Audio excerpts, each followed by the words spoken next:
제51편 다윗의 시. 인도자를 따라 부르는 노래. 다윗이 밧세바와 동침한 후 선지자 나단이 그에게 왔을 때,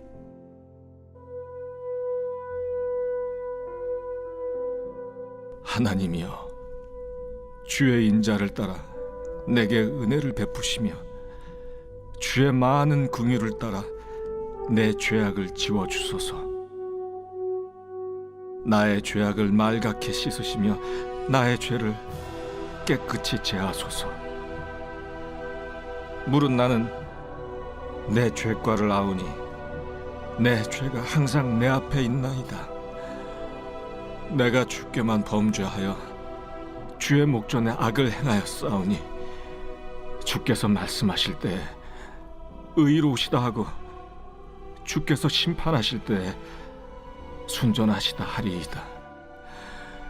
내가 죄악 중에서 출생하였으며 어머니가 죄 중에서 나를 잉태하였나이다. 보소서, 주께서는 중심이 진실함을 원하시오니 내게 지혜를 은밀히 가르치시리이다. 우슬초로 나를 정결하게 하소서. 내가 정하리이다.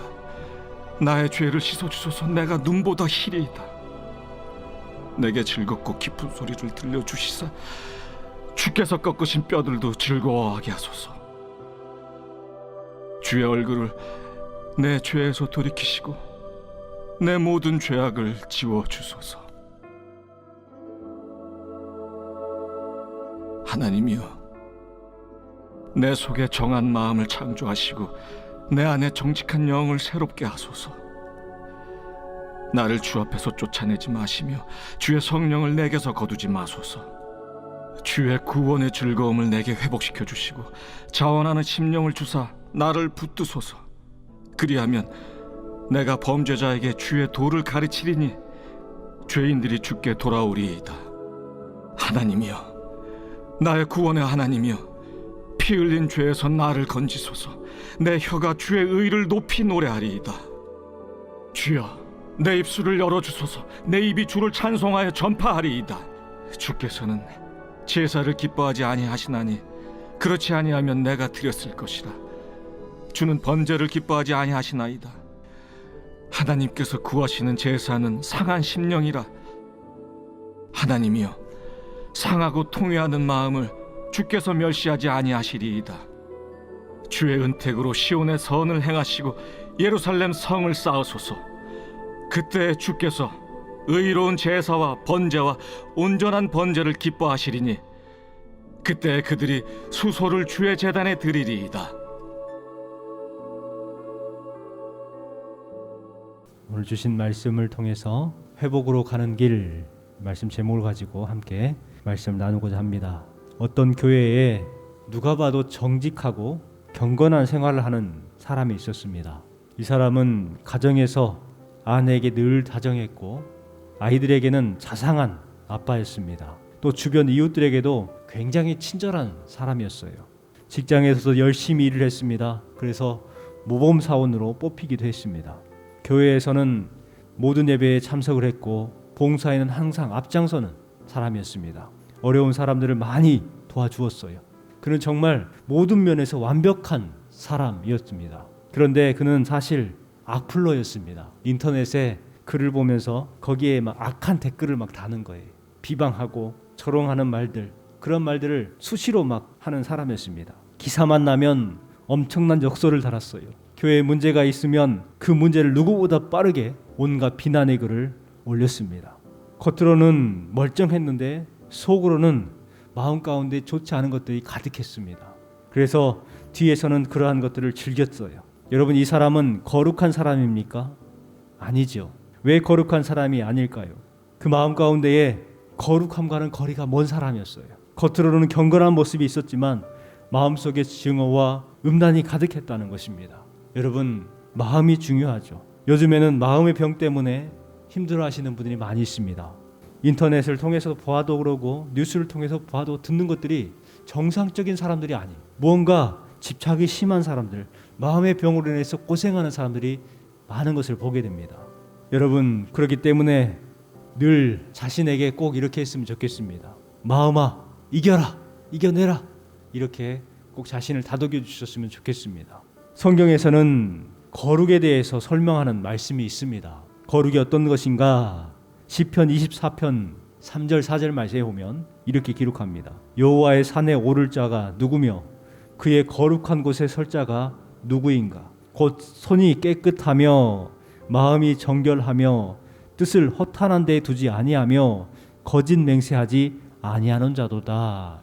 이렇게 기록합니다. 여호와의 산, 거룩한 곳에 설 자가 누구인가? 손이 깨끗해야 된다는 거예요. 마음이 청결해야 한다고 말합니다. 그리고 허탄한 데 마음을 뜻을 두지 아니하고 거짓 맹세를 하지 않는다는 것입니다. 그 네 가지 가운데에 오늘 말씀은 마음이 청결한 것을 설명해주고 있는 말씀입니다.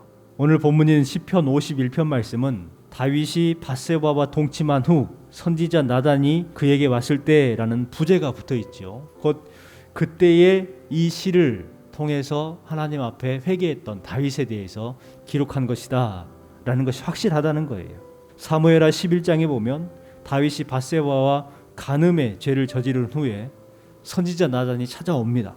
그리고 나단이 하나님의 말씀을 선포했을 때에 다윗은 회개를 하지요. 그때의 회개하는 마음을 시로 지었던 것으로 볼 수가 있습니다. 바로 이것이 다윗의 위대한 점이에요. 그는 왕으로서 나단이 죄를 지적했을 때에 감히 왕인 나에게 뭐가 어째 하면서 나단을 죽일 수도 있었습니다. 그러나 다윗은 그렇게 하지 않았고 그 자리에서 꿇어 엎드려서 하나님께 자기의 죄를 용서해달라고 간절히 구합니다. 다윗이 전쟁에서 언제나 승리하거나 훌륭한 왕으로서 다스린 것, 이것보다 이 자리에서 회개했다는 것이 더 그를 위대하게 만드는 것 같습니다. 꿇어 엎드려서 회개할 줄 아는 왕이었다는 거예요. 사람이 높은 지위에 오르면 자기의 잘못에 대해서 인정하지 않으려고 합니다. 그래서 더 잘못되는 경우가 많은 것을 보게 됩니다. 오늘 주신 말씀의 7절 말씀을 같이 한번 읽어보겠습니다. 우슬초로 나를 정결하게 하소서. 내가 정하리이다. 나의 죄를 씻어주소서. 내가 흰눈보다 희리이다. 다윗이 얼마만큼 이 잘 회개하고 있는 것을 나타내는 말씀이 우슬초로 나를 정결하게 하소서라는 것으로 저는 판단합니다. 이 우슬초라 하는 것은 히브리어로 에저부라는 단어입니다. 성경에 보면 우슬초는 특별히 무엇인가를 묻혀서 사용했다는 것을 알 수가 있어요. 무엇을 묻히느냐? 바로 피를 묻혀서 사용했습니다. 출애굽기에 보면은 12장 22절에 우슬초 묶음을 가져다가 그릇에 담은 피를 적셔서 그 피를 문 안방과 좌우 설주에 뿌리고 아침까지 한 사람도 자기 집 문 밖으로 나가지 말며 이렇게 기록하고 있습니다. 우슬초를 묶어서 뭘 묻혀요? 피를 적시라는 거예요. 그리고 문설주에 뿌리고 바르라는 것을 이야기를 하고 있습니다. 또한 다른 곳에도 이 우슬초가 나올 때마다 꼭 피를 묻혀야 했습니다. 여러분, 여기에서 알 수 있는 것은 우슬초처럼 보잘것없는 것도 거룩한 피가 묻어 있으면 그 거룩한 피를 통해서 귀하게 쓰임받는 풀이 될 수 있다는 것입니다. 우슬초로 나를 정결하게 하셔서 왜 그렇게 해야 합니까? 그것은 도저히 사람의 힘으로 씻어낼 수 없기에 하나님의 능력으로 회개하면서 하나님께 용서를 구함을 통해서 비로소 깨끗하게 된다는 것을 우리에게 알려줍니다. 그 피, 그 언약의 피로 나를 씻어주셔서라고 간절히 구하는 표현이죠. 우리 10절 말씀도 같이 한번 읽어보겠습니다. 내 속에 정한 마음을 창조하시고 내 안에 정직한 영을 새롭게 하소서. 하나님께 부탁하고 하나님 앞에 간절히 구하는 것이 뭐냐면 내 죄를 씻어주시고 내 속에 정한 마음을 창조하시고 내 안에 정직한 영을 새롭게 하소서라고 말합니다. 자신의 육신도 더럽지만 지금 마음이 너무 더러워져 있다는 거예요. 그래서 하나님, 정한 마음, 정결한 마음을 창조하십시오. 정직한 마음을 저에게 주시옵소서. 이와 같이 이야기를 합니다. 여기에서 정한 마음이라는 것은 영어 성경으로 클린 하트입니다. 깨끗한 마음. 바로 이것이 다윗이 구한 것입니다.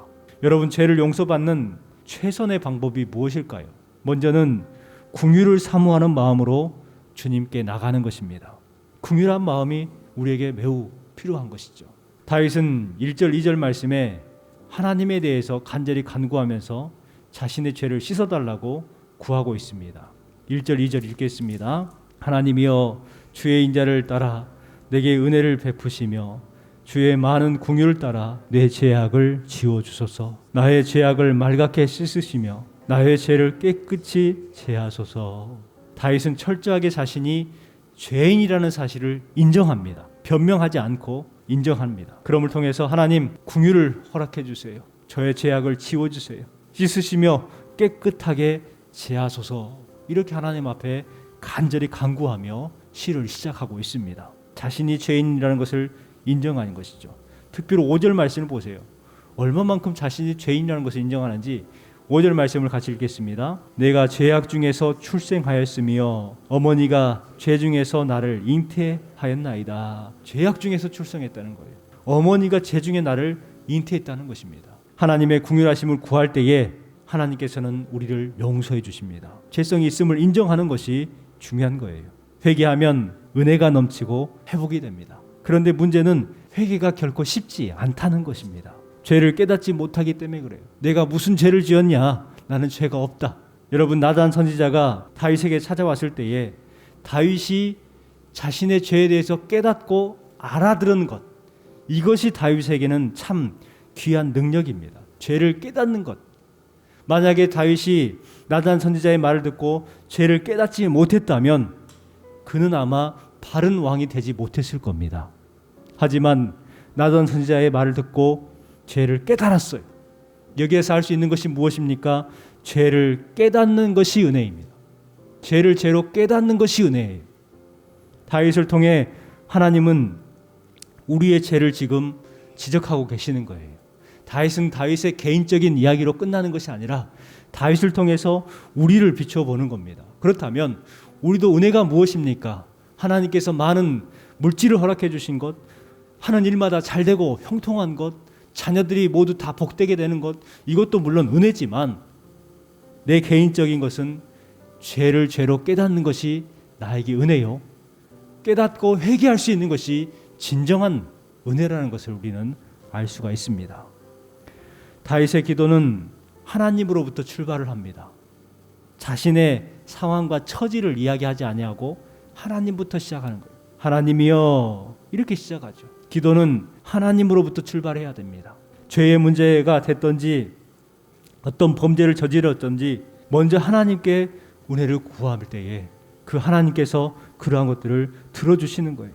죄는요, 하나님과의 관련이 되어 있기 때문에 하나님 앞에도 회개하고 엎드려야 하는 것입니다. 두 번째로는 자원하는 심령으로 주님 앞에 나가야 합니다. 그래야 죄를 이길 수가 있어요. 10절 말씀을 같이 읽어보겠습니다. 10절 말씀입니다. 하나님이여, 내 속에 정한 마음을 창조하시고 내 안에 정직한 영을 새롭게 하소서. 하나님의 인자와 궁유를 구하면서 동시에 마음을 정결하게 하시고 정직한 영을 새롭게 해달라고 하나님 앞에 구하고 있습니다. 죄의 유혹에도 흔들리지 않는 마음, 다시는 이와 같은 죄를 짓지 않도록 마음을 변화시켜 주세요. 그동안에는 불의한 삶을 살았지만 이제 정직한 영을 허락해 주셔서 내가 그와 같은 죄를 짓지 않게 해주세요. 이렇게 하나님 앞에 구하고 있습니다. 여러분, 죄를 회개하는 것도 중요한데 죄를 짓지 않는 것도 중요한 거예요. 회개했다면 다시 그와 같은 죄를 범하지 않도록 내 마음을 새롭게 변화시키는 것, 하나님의 영을 통해서 다시는 그와 같은 잘못을 행하지 않는 것, 이것이 또한 우리 성도들의 심령이 되어야 하는 것입니다. 그래서 이 다윗은 하나님의 거룩한 영을 자신으로부터 거두지 말아달라고 계속해서 구하고 있습니다. 주의 성령을 내게서 거두지 마소서.